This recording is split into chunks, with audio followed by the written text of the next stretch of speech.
Howdy YouTube, this is AJS724390 coming at you from Weiser. We're just working on the Ranger today. Oh, there went my battery. Just tearing the engine down. I've already got the manifold off and all those fun things, so I'm gonna have to go to Napa Auto Parts over here to get a strap wrench to get this guy off. And then, yeah, just pretty much pulling it down. So this is what it looks like without the manifold on. The ports are they're around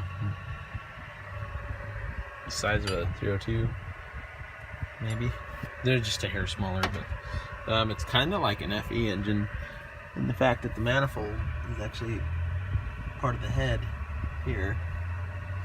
Kind of, not other than it's an overhead valve engine. That's about the only thing that it shares with it. But it's made in it was Ford Cologne, Germany. So it's kind of different. It replaced the SX V6, which I think they made a 3-liter, but I'm not sure on that, so don't quote me on that. But basically, what's left to do is I got to get a strap wrench for that guy.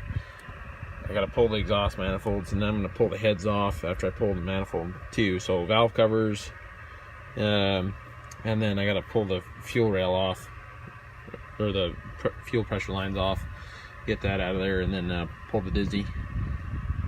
And yeah, pull the heads off, and then we should be able to unbolt the motor from the transmission and yank it.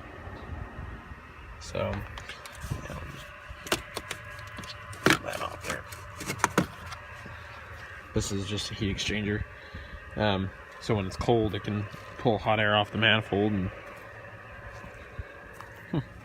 pretty dirty. But I have some parts back here that I've already been yanking and chucking back here. If you guys don't have magnetic trays for your bolts and nuts, you can use like the deli meats for the containers. It's kind of like a cheap life hack, I guess. And then you can get these too, and also fill them full of like degreasing agent or gasoline or something to clean your nuts and bolts too, so they're nice and clean when they go back on the freshly rebuilt motor. If you don't keep your engines clean, which I pressure washed the crap out of this. I sprayed degreaser all over it, let it sit for like 10 minutes when it was warm, and sprayed it off, and it's still just crusted. So if you have to, I mean, hit it again, but you can't do it once you open the engine up, because you'll just get water and everything, and unless you're planning on rebuilding it immediately, you can't have water sitting in the engine. It'll hurt it, it'll rust things, and you won't be able to crank the motor over unless you pull the spark plugs out. Yeah, don't get water in your engine. This obviously never really had the antifreeze changed either, so it's pretty nasty. It's just all limey like that. But yeah, I got to pull all the hoses still and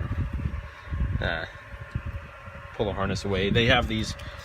They arranged it nice so the wiring doesn't get messy, but I got to pull these off, and they're pretty on there.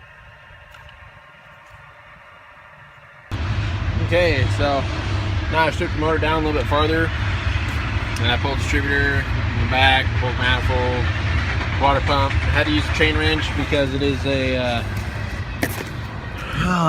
left-hand thread Titan, so chain wrench there on the pulley, and that got that out. There's the manifold.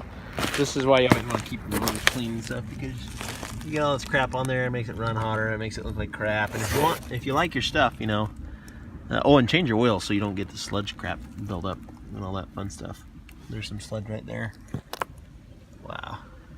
Anyway, yeah, just change your oil. It's, you know, even if you're just using petroleum oil, changing it regularly is important.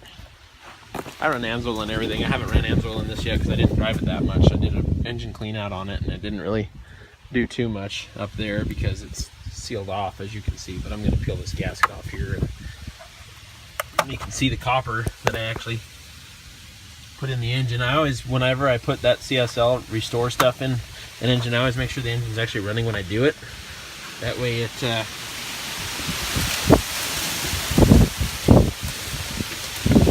okay, anyway, that way it, holy crap,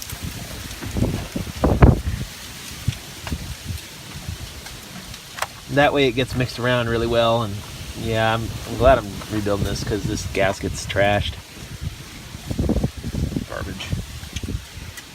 It's peeling off, so let's just see if we can. There we go.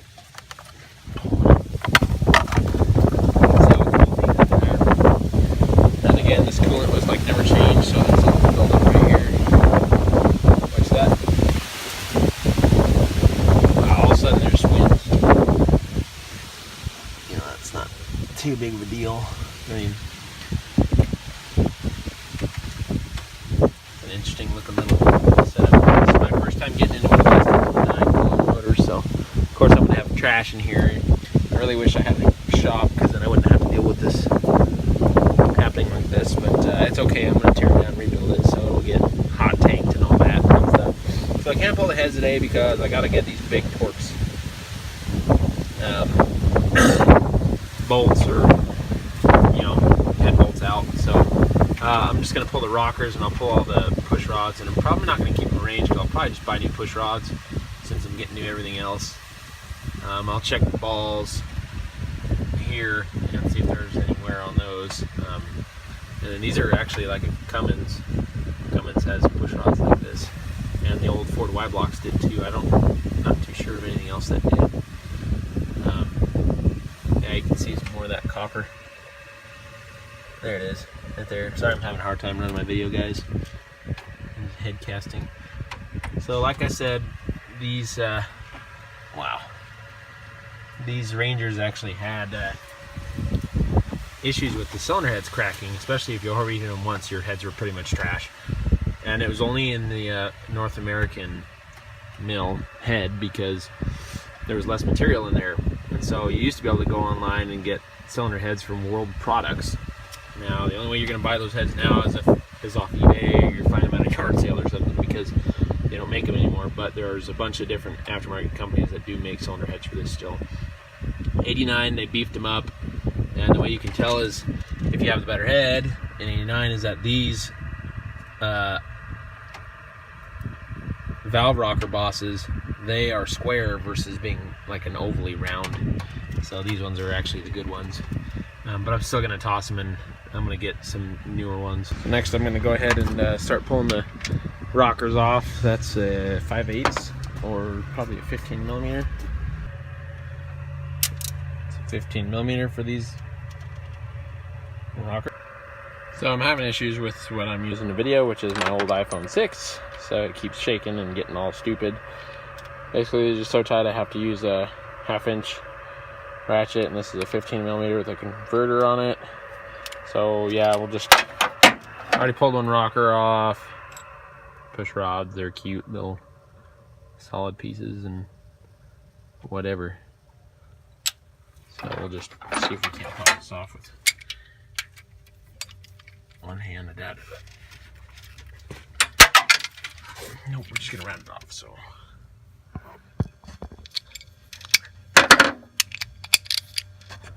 sorry, nobody wants to view nothing, so.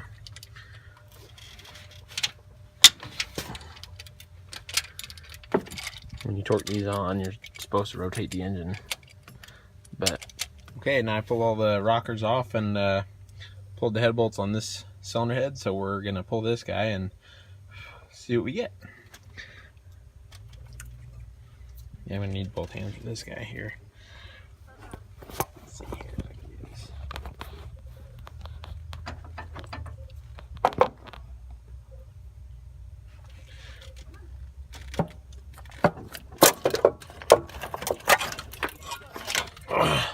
Okay, so I pulled that one head off, and there's, of course, some garbage in here. This has a little bit of an indication of a little bit of antifreeze was getting into that one. But the cylinder walls actually look not too bad. Not much of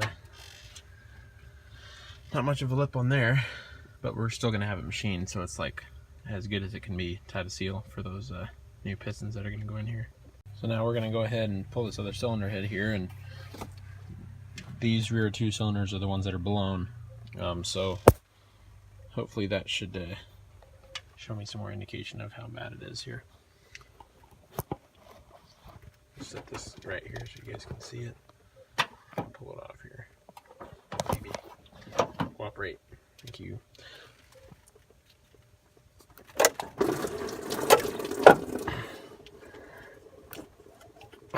It's like lifting 10 tons.